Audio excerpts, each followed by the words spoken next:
I'll go first. I don't know. Go on, then. Has Anna Battier played her last game for Manchester United? She had a good result today. She had a good performance today. Yeah. Good. Look, time will tell, right? We are the business people are still in negotiation. Look, I've been very clear. I've separated that. So my job is to focus on the football on the field, to which we've done very well this year.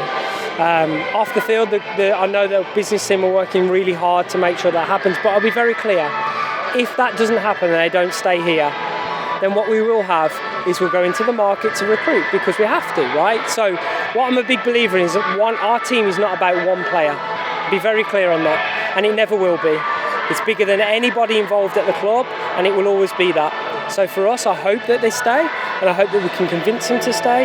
But I mean, if I was them, I don't think I'd want to leave from this team, in my opinion, right? Because of what we're achieving, what we're doing. So, look, we'll see, time will tell, and of course once we all know, everyone will know, but this club will be aggressive in the transfer market. It has to be. Looking back on your season, what would you rate it out of 10? What would you rate it out of 10? You want my honest opinion? Yeah, I do. From last season, I'd give you a 8. Thanks, mate. 9 and a 10 would be I'm still going back to Manchester. Do you know what? I wouldn't disagree. There's always room for improvement. Even if we won the league and the FA Cup, you can win the Conti Cup, right? So you can't ever give us a 10. Yeah, I'm pleased. I'm not. It's hard for me because I want to win it, and I want to win the league, and I want to win cups. But I also have to appreciate how far we've come in such a short time. It's a pretty unique situation that you see the inception of a team and its growth over 5 seasons. And that's amazing. Like the credit to the players, to the staff, and to our fans for what we've built here so far and what we're continuing to build. A credit to all of them, because that's something unseen and unheard of. So I'm really proud of everyone. Mark, you finished with 18 wins, 2 draws and 2 defeats, which is the same record that Chelsea had last season when they were champions. That must fill you with a lot of pride when you look back. It really does, Tom. And you know, look, it might go back to, and again, I'm a big believer it balances. Congratulations to Chelsea, by the way. I think it balances out, but the game against Chelsea where we should have had 2 clear penalties, it's because it's against Chelsea, the head-to-head. I think that's the biggest difference. If you look at the only teams we lost to in the league, Chelsea. You know, we drew against Everton. Obviously, those are small margins we have to improve. And Manchester City, but every other game we've won. That's amazing, Tom. Come on, if you'd have said that at the start of the year, you know, I would have hoped that would have won the league, but unfortunately it hasn't. So we've got to go again next year, and we've got to be even better. So it's hard, but that's the levels you've got to get to in the WSL. Can you tell us a bit about the celebrations at the end? We saw you with a trophy. Was that Hannah Blundell? Can you tell us what that was? Player. So she won the Players' Player, and I think it was the right moment to present that to her because all the players are together, and what Hannah's quite an unsung hero within the group, and like it shows when you get Players' Play, it's how much you're valued by your peers. And I thought that it was right in that moment to give her that. So yeah, unfortunately it wasn't a WSL trophy, but you know that I'm sure will happen for this team going forwards. And please correct me if I'm wrong, but it looks as though you're having fun with your daughter on the pitch. Yes, at the it's end. my daughter, Sadie. How nice is that to sort of take back football a minute and just think about the important things? You don't usually get to do that, so, and it got a little bit emotional at times because I'm seeing that wall of fans, and there's a wall here as well, but like, and the noise, and there was a couple of times that I actually let myself slip and think and watch the fans. Like it's wonderful. So yeah, we shared it. She wasn't around in Birmingham. We shared it in Orlando. And obviously sharing it here today has been really special for me. But you know, I'm really proud of everyone involved, and it was nice to share a moment with my daughter. Mark, planning for next season, does that start tonight, tomorrow? Started ages ago. You'd be silly to be reactive. Look, let's be very clear, and everyone here, I know we haven't won the league, but everyone here secretly has a little bit of Manchester United, likes them a little bit because of the way we play and the way we are aggressive, and we can mix our styles, and we're late winners, we're exciting. And so if I'm a player watching that, I'd want to be part of that. But I say to any player that will come into our team, you come into a very special unit, and so you have to fit in with what we do, and we've got to be aggressive in the market. We have to go and get the best players.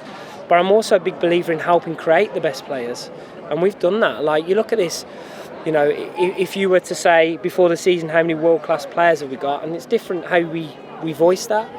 You know, people might not say a lot, but for me, we know internally we've got a lot of world-class players, and we can help grow them. So me as a coach, part of the job is to continue to win, but also help develop people and players. That's a real passion of mine. Thank you. You can't come back to me. What is the difference between you and Chelsea at the minute? What do you need to do to close that gap? Refereeing decisions? No. That would be no. Look, Chelsea have been there and done it, right? And until you've been there and done it, it's hard to actually sense what's on the other side of that. And look, and like, that's right. Credit to Chelsea for them doing that after a European run and all how hard that is. But they have a well of funds that funds that, and they go and buy the best players. So they do it a different way to us. You know, we'll continue to help develop the best players, and we have to go into the market for the best players. But until you get into Champions League, you can't really do that. But now we've got to capitalise on that, and we've got to grow. And so look, I think it's the experience they've got, but we're closing that gap every single day. And if you'd have thought the budgets that are spent between the two clubs, if you look at ours to theirs, it's 2 points at the end of the season, and we've got to be even better next season. So if I was them, I'd be very, very aware of Manchester United. And on Lucia Garcia, running out of words to describe her at the minute, how good is she and how important is she to this team? She's wonderful. Our stress is you'll see a lot more of her next year. The one thing Lucia didn't get this year, because she came from a team where in Spain you can stand in a forward position, get the ball and go, is this in this league, if you don't defend as well as attack, then teams will rip through you. Like, it's very clear to me. But what she has is a wonderful, and you've only seen a snippet of that. We see lots more. She'll be a wonderful talent for us moving forwards. It's always going to take a little bit of time. And you've also got, I was just going to say, you've also got the extra games with the Champions League next year now, haven't you? You've got to manage that now for next season. Yeah, we have. I think it replaces the Conti Cup games though, right? So, you know, if we now, look, let's not get ahead of ourselves. We're going to have a difficult two-legged tie against somebody, and we've got to win that before we even look at the group stage. But what I do need to do is make sure we have the right experience in right now in these windows to ensure that we can continue to put performances on the field. I want to say as well, just because I've not been able to use as much as I thought, Vilda Reeson was excellent today. Really built the play for us, was really mature, played really excellently, and I thought Maya Letizia was magnificent today, magnificent. So when we come to that, these are obviously players that will help us build that, but we still need to go into the market to recruit.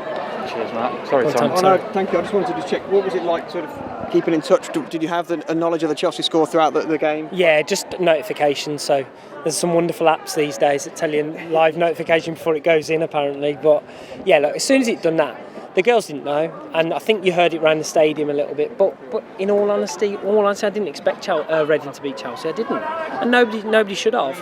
But you know, and it's sad to see Reading go. You know, I take it they've gone down. I haven't looked at the table. Yeah, unfortunately, you know, it's sad for them, and Kelly and Phil with the wonderful job that they've done over the years. And just to reiterate, congratulations to Emma. But this team is coming and it's hunting, so you know they have to stay on top of their game as well. I'm sorry, I've asked so many questions, but at the end of the last game last season, you spoke a lot about what you wanted to take from that game. Can you just reflect 1 year on from that moment, what your feelings are on that? Yeah, I can. I feel the same in terms of I need a holiday. But no, I'm so pleased because, do you know what? You're not always going to score the types of goals we've scored this year on a continuous basis, but what it is a mentality. And it's the experience we've had this year of the good, the bad and the ugly. You know, it will hurt that we're 2 points off, and it will hurt that we've not won the league, even though we've broken our points tally and records. But what I think it will do next year, Tom, is I think it will change again, because I think teams are going to get stronger. So I think there's going to be less and less in the win tallies for everyone, and it's going to be a lot to the head-to-heads as well. And I think we've broken a lot of our barriers this year, beating Arsenal twice, beating Manchester City and drawing against them. Chelsea's the next team we have to beat, and I'm not scared to say that they're very, very good. I know that. We've played them 3 times this year. But for me, I wouldn't be the coach I am and the person I am if I don't say, right, that's a challenge for us. We've got to overcome that with whatever way we can. We've got to do that next season. Thank you, Mark. Thank you.